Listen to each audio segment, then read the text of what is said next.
You master the seas. Your body is muscular. Your beard is thick and red.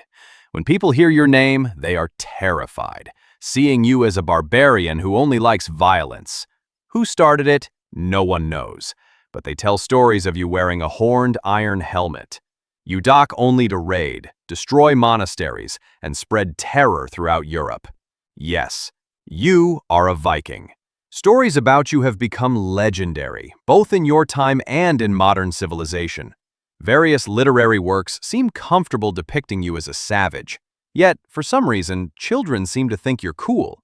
Perhaps it's because of your masculine physique, your axe weapon, and your ship adorned with carved dragon heads. They only see one side of you. Not many know that the reality of your life is much more complex. You, a Viking from the 9th century Norse civilization, in reality, lived a dual life. On the island where you docked, you were considered a raider.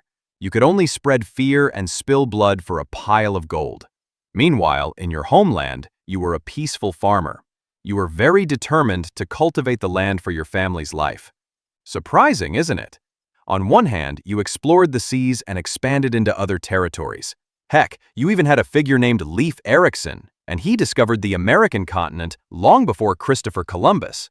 I will give you some context to refresh your memory. Your life as a son of the Norse people in the 9th century was not easy. The entire land of Scandinavia, your birthplace, was an obstacle for you. Denmark, Sweden, Norway, all experienced the same problem. Fertile land was limited while the population continued to grow. You were confused about finding food in your own homeland, not to mention the social structure that demanded wealth and recognition for you to be respected. Yes, that's right. The issue of honor will always exist in every civilization. It's just that your condition was more difficult because your environment was unsupportive. Fortunately, along with your life difficulties, opportunities also opened up wide. When you were struggling to farm, you heard that people from the next village succeeded in building a ship. Not an ordinary ship, but a design of the most revolutionary maritime technology of your era. You heard one of them shouting about the opportunities awaiting outside the land of the Norse people. Your eyes sparkled, your spirit was ignited. Every word that person said made you believe that there was indeed a better life if you participated in the voyage.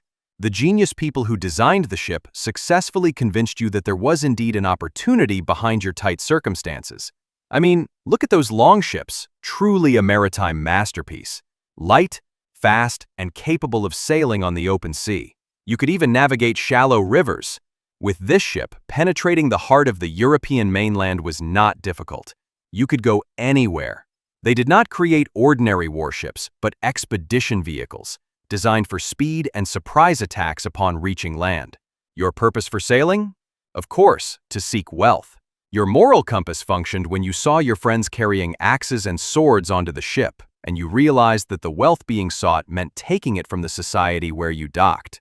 You sailed the seas to become a raider. For a moment, you hesitated whether to join, but after you looked at your dry field, your moral compass shifted. Wealth was more important than the lives of other nations. You did not want to die of starvation, so you challenged death on the ocean.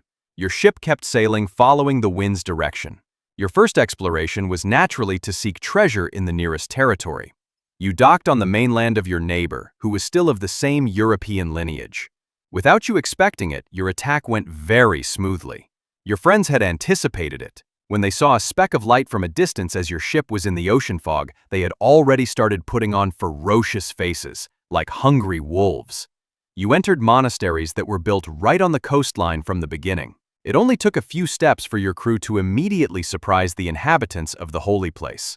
You were lucky because the monastery did indeed store many valuable items like gold and silver. From the start, that place was already an easy target. This was a monastery guarded by black-robed monks holding lanterns, not soldiers with complete weapons. Your task succeeded. Of course, the Jarl, or chieftain in your language, had an absolute rule that a raid must not fail at all. Why? Because the honor of your chieftain greatly depended on it. If the raid was a great success, then more wealth could be distributed to his followers. Your chieftain's prestige became greater, and it would be very easy to attract new followers because it was clear that your life as a Viking was very prosperous. The Norse culture, dominated by honor and sagas, greatly glorified courage and conquest. So don't be surprised if you succeed in bringing home gold and silver, accompanied by stories that you conquered a country. The people in your hometown will greatly respect you. But what if you never got on the ship? What if you decided to stay in your hometown? What would be different? Well, perhaps your position would not be as high as those who sailed. At least you still placed hope in your homeland, and that was not a bad thing. You could still help the housewives who were the backbone of the Norse people while their husbands explored the seas. Look at them, the loyal wives waiting for their husbands to return. Of course, you were also there, as were other men. I'm not diminishing your masculinity, because the fact is, only a few sailed on the dragon ships, while the majority of the Norse people were here, being farmers. Just because you didn't sail doesn't mean your lives were any less dangerous. Life in Scandinavia was a constant struggle against the cold climate and rocky soil, including your hometown. You might not be very good at hunting or gathering food, but you were a skilled farmer. Small fields along the fjords and valleys were planted with wheat, barley, and oats. Look at how your neighbors raised cows, sheep, and pigs, a very affordable source of animal protein. You also already had a place to get milk. Nature also provided wool for you, so you could face the harsh winter.